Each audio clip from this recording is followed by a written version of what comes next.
Episode 11 is here. It's Bando's Breakdowns. It's yours truly. It's just after the beginning of July. Hey, at the time this is being released, it is the day before the 4th of July, so happy Independence Day to those of you in the United States who celebrate. Hopefully I can provide a bit of entertainment before you go on your long weekend spree, so I'm excited to be back. This is Bando's Breakdowns, episode 11, presented by Playback and courtesy of the Empty the Bench Podcast Network. Thank you so much for tuning in to today's show. I really appreciate it, as this has been a fun venture so far. Before we get into the show itself, let's take care of some orders of business. Be sure to like, follow, and subscribe to the Empty the Bench Podcast Network at youtube.com/ETB Network, as we are slowly but surely approaching 1,000 subscribers. So be sure to check this show out, the MMA Outsiders, which is the main flagship show that I'm on every Tuesday night with Tom Elmano. You can check that out. You can check out all the other shows that we have across the network. So if you could give it a like, subscribe, and hit the notification bell, that way you don't miss anything here at the Empty the Bench Podcast Network. You can also check out etbpodcast.com for more blogs from some of our contributors and so much more. And be sure to follow the show on social media at and was breakdown. You can check out all of the content there. You can also follow myself, Zain Bando, at ZanBando99 across social media, as I'm a sports journalist and ETB Network host for a couple of different outlets. So this is the show where you get me as unfiltered as possible, where I give you my opinions on the world of sports in about 30 to 45 minutes, and we pretty much have a jam-packed show today. But I would be remiss if I did not shout out our great friends at Playback. They've been a wonderful sponsor to us. Again, this show and every other show is presented by a Playback, so let's jump right into it. Watching sports is more fun with others, but we spend too much of our time watching alone. Playback is a virtual space where communities can stream live sports together with everyone perfectly synced up.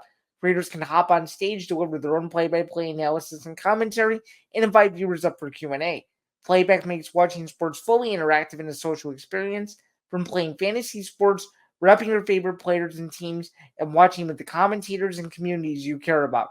Win or lose, sports are best enjoyed together, and even though the NBA season has been over for a couple of weeks now, you can still join our community by going to playback.tv/ETB Network to find out more, including our NBA of-season live stream schedule. We just had, I'm pretty sure, an NBA free agency stream on Playback, and we're planning a few other things in the works as well, so stay tuned for all of that and so much more. But now let's get into the show. We're going to get right into the introduction, and we're going to go over what we're going to be discussing today. We sort of have a little bit of a lighter docket, just considering that the NBA and NHL seasons have now wrapped up. So we're going to go over a recap of UFC 303. We're going to go over some bombshell NBA news. It's broken in the last 48 hours. We don't really talk a ton of NBA on this show, but I would be very much doing the audience and myself a disservice if I did not talk about this news. So we'll jump into that as well. We're going to preview the Nate Diaz Jorge Masvidal boxing match from Inglewood, California. It's taking place this weekend on FanMeo pay-per-view and UFC Fight Pass. I'll get more into that fight and how to see it and so much more later on in the show. We're going to go over Jon Jones' latest tweet about the number of options he potentially has if he can get past Stipe Miocic in presumably November. That date has not been confirmed yet, but it's all looking like signs are pointing in that direction. We're also going to be going over Zain Zinger, which is my favorite topic of the show, where we're going to get one topic in sports that I'm going to rant about, which I think you guys are going to be very excited to hear and see my opinion on it. As such, depending on how you're watching this, we're also going to go over the brand new Mountain West TNT Sports rights deal for the upcoming college football season, and we're also going to go over the latest on the college football video game, some brief MLB standings news, the Olympics, and that will be it. So we're going to jump right into it first with Zan's overview, and we're going to start with a recap of UFC 303. So for those of you guys who have not been paying attention to the news or just simply missed the pay-per-view overall, I'm going to give you a spoiler, so I'm going to give you 5 seconds. If you have not seen Alex Pereira versus Yuri Prohaska, this is your chance to flip of the video right now. So 5, 4, 3, 2, 1. Okay, spoiler alert. Alex Pereira defends his UFC light heavyweight title. Second round KO of Yuri Prohaska in Las Vegas. in a masterful performance. And Alex Pereira has very quickly become one of the most exciting fighters in the UFC. Has already been a two-division champion. Obviously, those were on two separate occasions, but he's been a two-division champion. He stepped in on short notice. Um, he stepped in on short notice now twice. You could technically say three times, considering that the UFC 300 main event was announced a little bit later. But he is just someone that is just masterful. I mean, he comes in from Brazil at 12 years old, working at a tire shop, dropped out of school, and really decided to dedicate himself to the sport of mixed martial arts. No one really knew who he was. I mean, he was prominent on the kickboxing scene, but when you look at it from an MMA perspective, no one really knew who he was until he got to the UFC. And then I think his rivalry with Israel Adesanya, which is still at one fight apiece, potentially unfinished business there, meaning one fight apiece in MMA. So hopefully these kickboxing just don't come after me. I have to clarify that it's one fight apiece in MMA. I think that's the rivalry that really tipped people over the edge as fans of Pereira, and then, of course, knocking out Yuri Prochazka in their first fight in November on short notice, and then, of course, headlining UFC 300 against Jamal Hill, which leads us to this fight. So he looked tremendous. He looks like he could be one of the biggest stars in MMA if he isn't already. The newest pound for pound rankings came out, and he has now surpassed Jon Jones, which is crazy to say. Jon Jones is the consensus pound for pound number one fighter potentially in mixed martial arts history. We're going to get more into that a little bit later. But he has now surpassed Jon Jones on the current pound for pound list, only behind Islam Makhachev. So very, very impressive. You have to give Pereira all of his flowers here. He's one of the most active fighters in the UFC. He wants to continue to stay active. I don't see a situation where we don't see him at least one more time this year. I think you have to close the year either in November as a potential co-main event or in December as a main event with Pereira headlining or co-headlining a UFC pay-per-view at the end of the year. He's just that exciting. Tons of options for him at the moment. Does he go to heavyweight? Does he go back down to middleweight to try to challenge for the middleweight title again? Does he have whoever the middleweight champion is after August 17th try to go up and challenge Pereira for the light heavyweight title? There's so many options, but what I think is the most interesting is that Pereira is a star. He may not speak the most English. He may not look like someone who is maybe the flashiest and flamboyant in personality, um, as opposed to, let's say, a Sean O'Malley, but that guy knows how to fight. He has the samurai warrior spirit, and it's clear and obvious that the UFC is slowly but surely realizing that they have to build around this guy. We have not seen a talent at light heavyweight this good, arguably, since Jon Jones, and you might even have to go all the way back before Jones to Chuck Liddell's reign in the mid 2000s.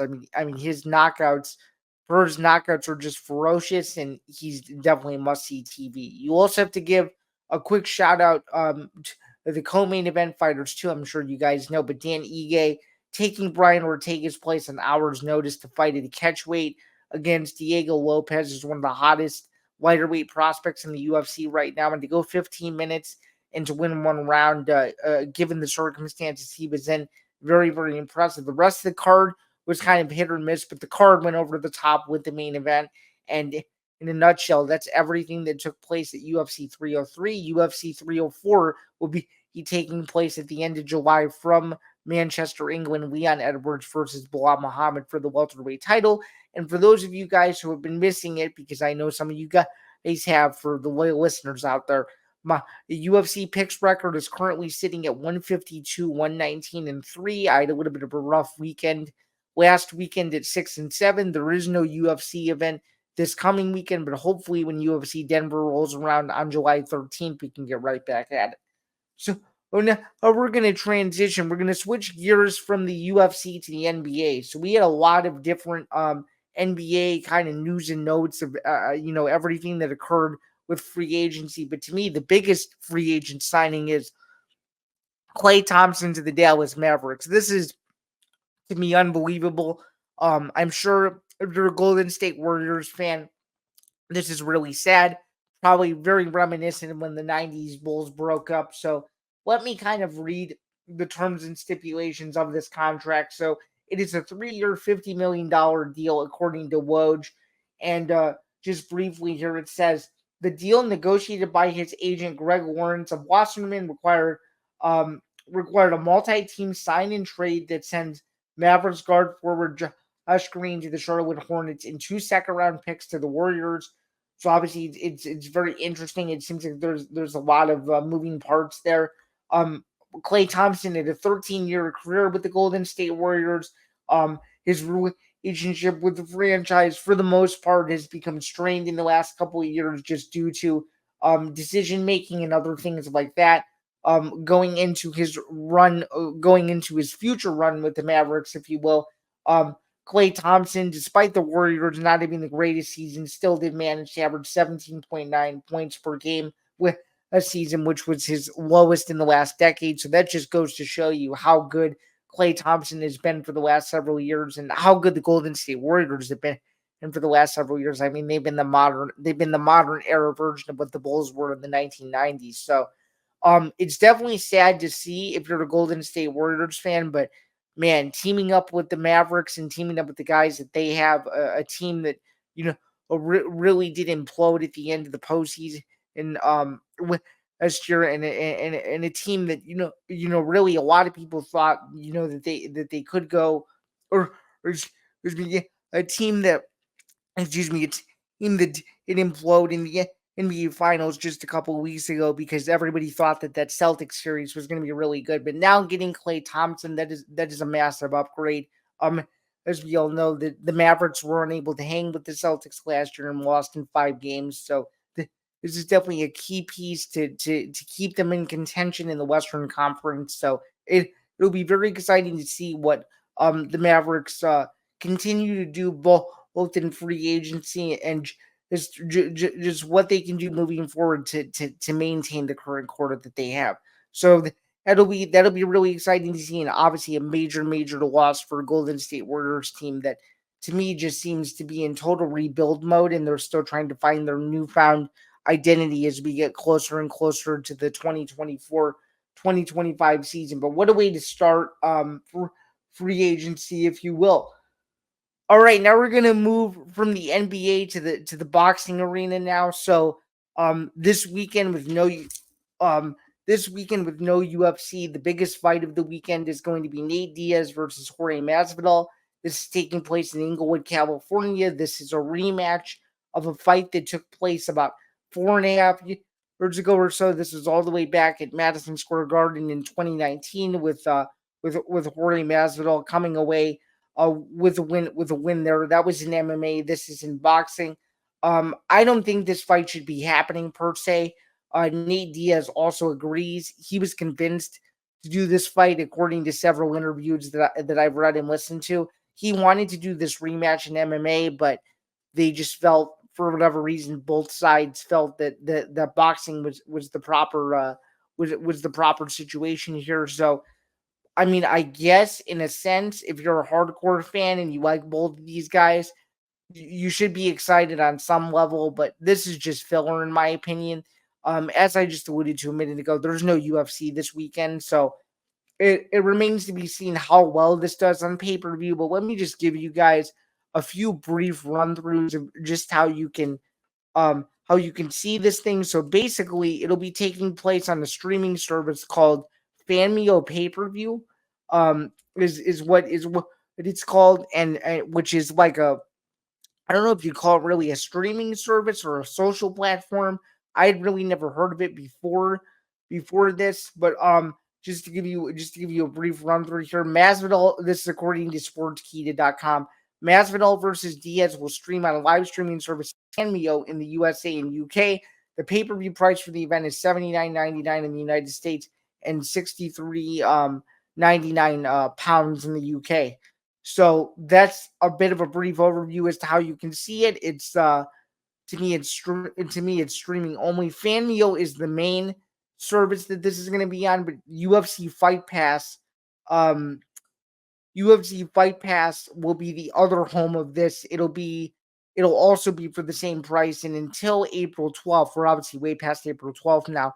the fight was only worth $50. So you can do with this information what you will. The card is not very top heavy at all. Chris Avila is also on the card, but this is really the only fight that people even remotely care about. If you can even say that you do care about this fight, tons of people don't. But it remains to be seen what actually might happen in this fight. I like Diaz by decision, but this is one of those fights where I'm not particularly sold on whether or not this is going to go the way I think it's going to go. Simply looking at the fact that simply looking at the fact as well that you simply don't know. I mean, these two guys are very very well skilled in their own right, but to me they're just too old. There's too many risk involved, and you don't.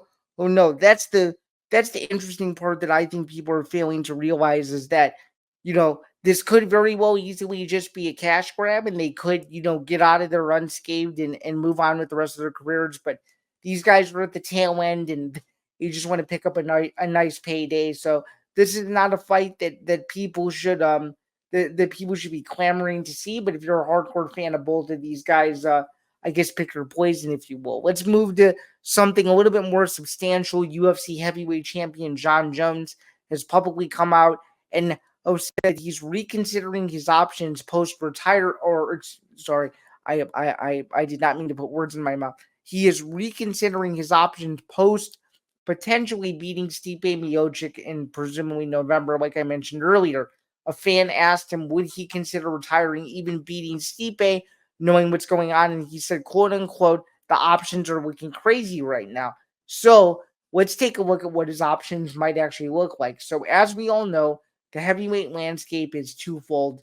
We're going to have Jones fight Miocic later this year. We've got the interim heavyweight title fight between Tom Aspinall and Curtis Blades coming up in Manchester, England at the end of July. That's the co-main event of the evening. Below that Edwards Muhammad fight, like I said previously, and it's gonna be very very interesting because the winner of that fight is going to be the interim heavyweight champion. They are going to be the number one contender, and that means that they would have earned the right to be next in line. So obviously the logical thing is to complete the unofficial 4-man tournament, right? You got you could potentially have a matchup between Aspinall and Jones, which everyone's excited about because everyone thinks that Aspinall is the number 2 heavyweight in the world. And there are some people out there that think that Jones's win to win the heavyweight title against Cyril Gane was illegitimate because Cyril Gane had lost to Francis Ngannou previously and is currently sitting at 2-2 in his last 4 fights. That's a story for another day. But there's also several other options too. As we all know, Jon Jones is the former UFC light heavyweight champion. Okay, and there's a chance that now with Alex Pereira doing his thing at 205, that Pereira versus Jones could be a fight that people would be really interested in because both men now have backstories in both divisions, and you could sell a fight that way as the greatest, um, the greatest fighter of all time versus the biggest rising star that light heavyweight has seen in the last several years. The build up to that fight would be unbelievable. Or there could be other options that maybe I'm not thinking of. Maybe Jones entertains a crossover fight with Francis Ngannou. Dana White didn't seem to say no when a reporter asked him on Saturday, could Turkey Al Sheikh convince you to do some crossover stuff now that Saudi Arabia is in the picture? Looked like Dana White was open to that if the monetary value, if you will, was right. So those are the current options. What I think about it personally is Jones should sit back and see how this plays out. Pereira just beat Prochaska in the rematch, right? This past weekend. I think if Curtis Blades beats Aspinall, that's when I think Jones should consider letting Pereira move up to heavyweight because Jones knows that he could probably beat Blades. That's a fight that doesn't sell very well, in my opinion. And don't get me wrong, I want to see Blades spoil the party. He's from Chicago. I'm from the Chicago suburbs. I'm obviously rooting for him. I'm very excited for the fight. I don't know if he's going to win. Does he have a chance? Of course he does. But I think if Blades wins, the best case scenario for Jones in terms of the biggest fight that could be made is he and Pereira. If Aspinall wins, that's the fight that Jones, I think, should consider sticking around for. That's the fight that Dana White wants to see. That's the fight that the fans want to see. So very, very interesting overall. But I think just personally, Jones needs to sit back and wait, see how this plays out, and figure out what he wants to do. Given whoever wins the Aspinall Blades fight in England at the end of the month. All right, now we're going to transition and switch gears into a little bit of college football. We're going to talk a little bit more about college football at the end of the show. But before we do that, the news came out in the last 24 to 48 hours that TNT Sports is moving into the college football business officially. For those of you who don't know, they're now going to be the main rights holder to do simulcasts of college football playoff games as well. And they're also going to be airing Mountain West games too. So for those of you who are familiar with Boise State, Wyoming, Idaho, any of those schools, Fresno State, et cetera, the Mountain West, that's going to be the new home is TNT Sports. So any of you guys that are Mountain West fans or alumni, get used to it. I'm going to read you just briefly a bit of this press release that was released at the time that we're recording this on July 1st. Okay, so they released the schedule of a bunch of games beginning Thursday, August 29th, and concluding on Saturday, November 2nd. Okay, so just briefly, TNT Sports and the Mountain West Conference have reached a multi-year agreement for a full slate of live college football games and exclusive. They're exclusively on True TV and Max beginning this season.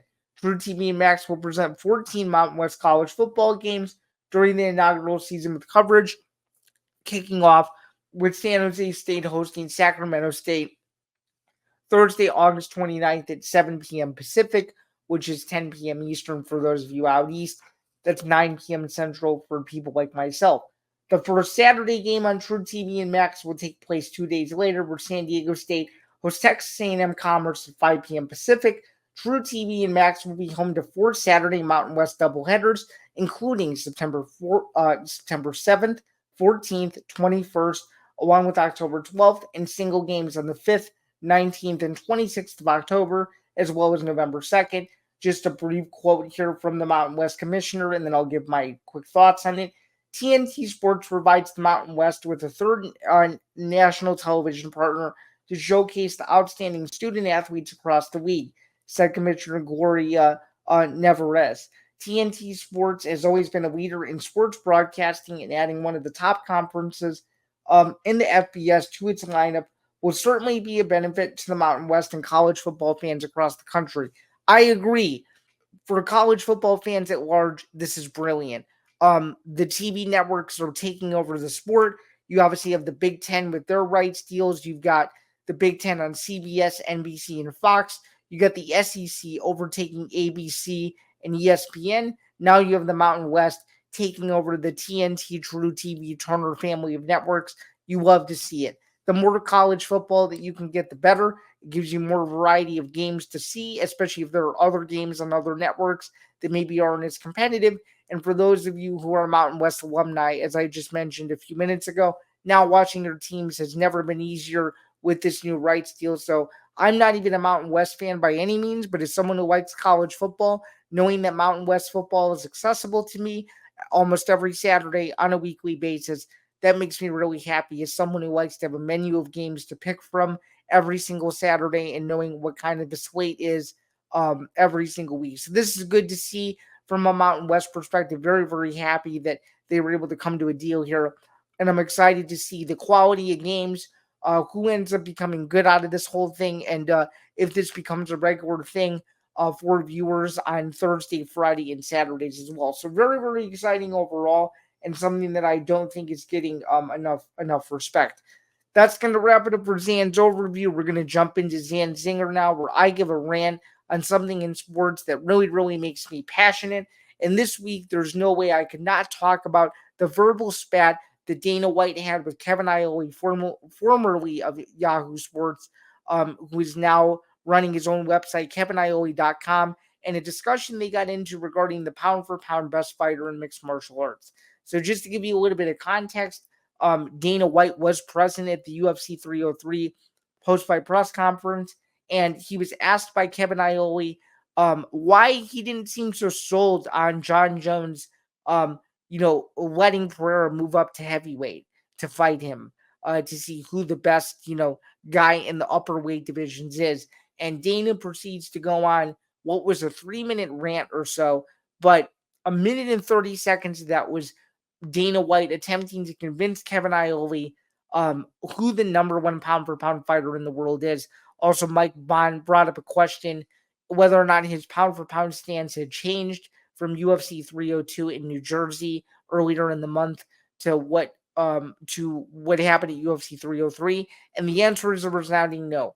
Dana White still is hell bent on the fact that Jon Jones is the pound for pound number one fighter in the world, despite only having fought once in the last year and once in the last 3 years. So think about that just for a second. Whereas Islam Makhachev has fought between 8 and 9 times in that same time period as well. So I think what Kevin Iole's overarching point is that Jon Jones is not active. Therefore, you can't say that he's the pound for pound best fighter in the world. What Dana White thinks is that activity doesn't matter. Holistic dominance does matter. And I think it's a difference of opinion.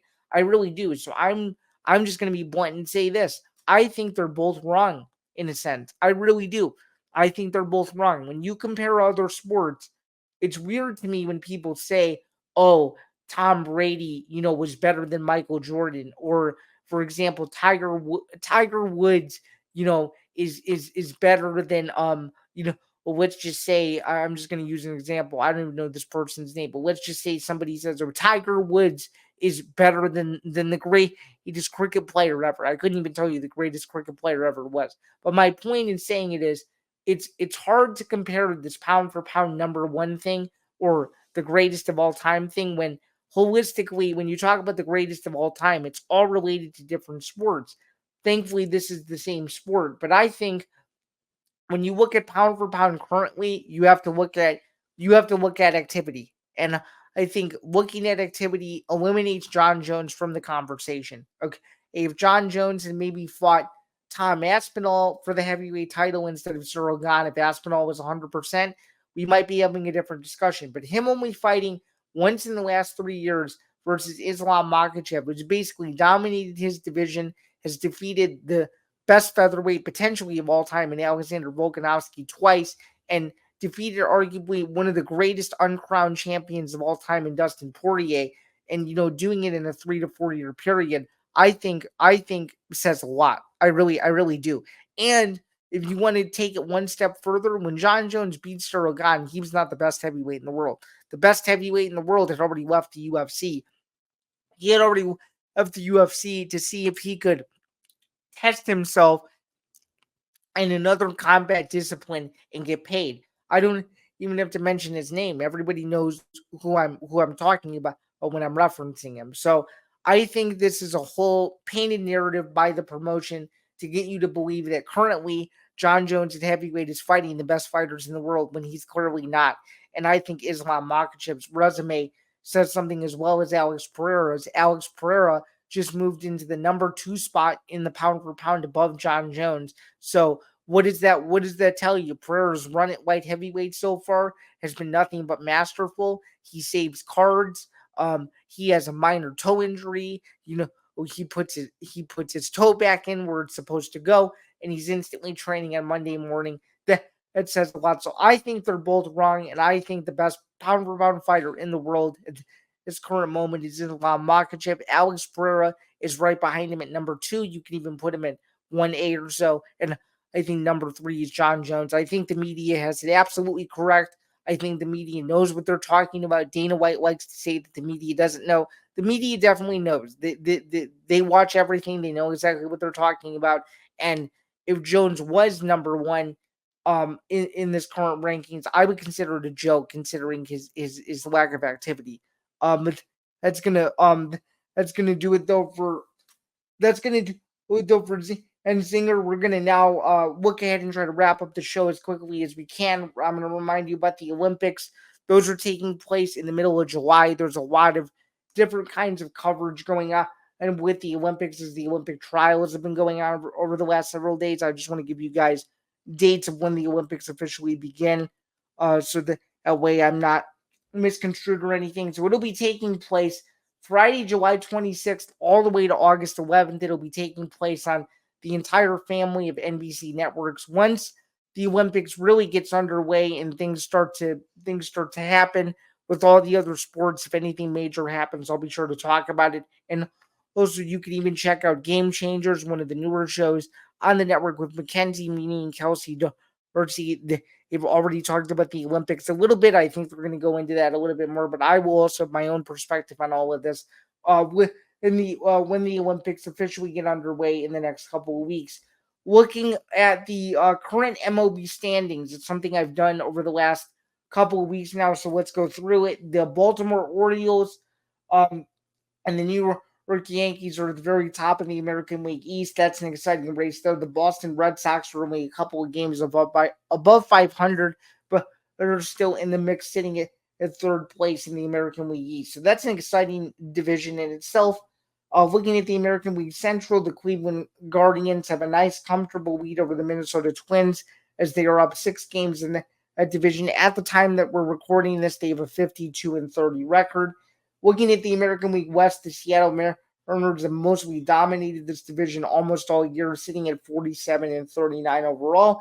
And then looking over to the National League, which has my favorite team in it, the Chicago Cubs, they will be taking on the first place in the NL East, Philadelphia Phillies. I will at the time that this is being released, I will have already gone to one of 2 Cubs games this week. I will be seeing them play the Phillies twice, so that will be very, very exciting. Um, and just looking down the list, the Milwaukee Brewers currently lead the NL Central with a 50-35 record. The Chicago Cubs are in dead last place at 39-46. Looking down the rest of the division, the Cardinals sitting in second at 43-40. The Pittsburgh Pirates sitting 3 games below 500. Paulskis and company 40-43, and the Cincinnati Reds are sitting at 39-45.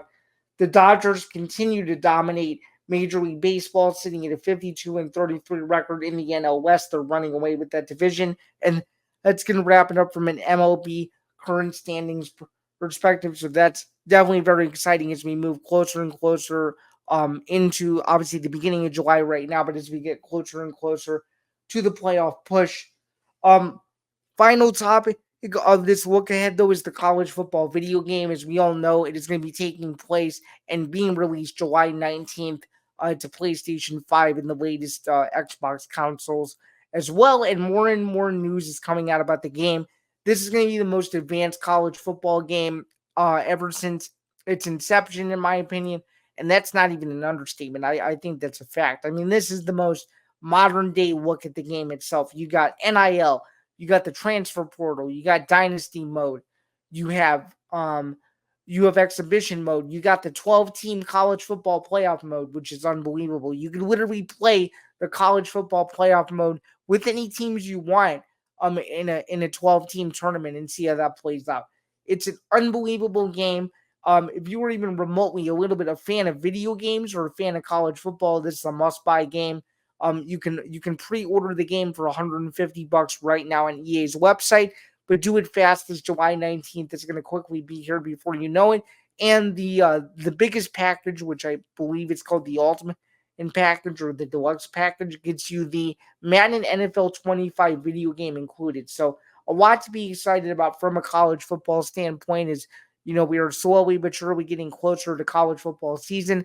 I just mentioned it with the Mountain West. There's the college football video game. There's so much exciting stuff happening in the world of college football. It's becoming one of the biggest economic drivers, not just in sports, but in America, period. You think about how many people, dedicate their falls to tailgating and going to games. I do this same thing myself on several Saturdays a year too. So, it's an exciting sport, and as someone who's gone to 2 major Big Ten universities, there's nothing like a Saturday in the fall with college football at the forefront of all of your leisurely plans. So the college football video game will definitely be one of those plans that I am most excited that, that I am most excited to go through and to really capitalize on just given everything that's going on.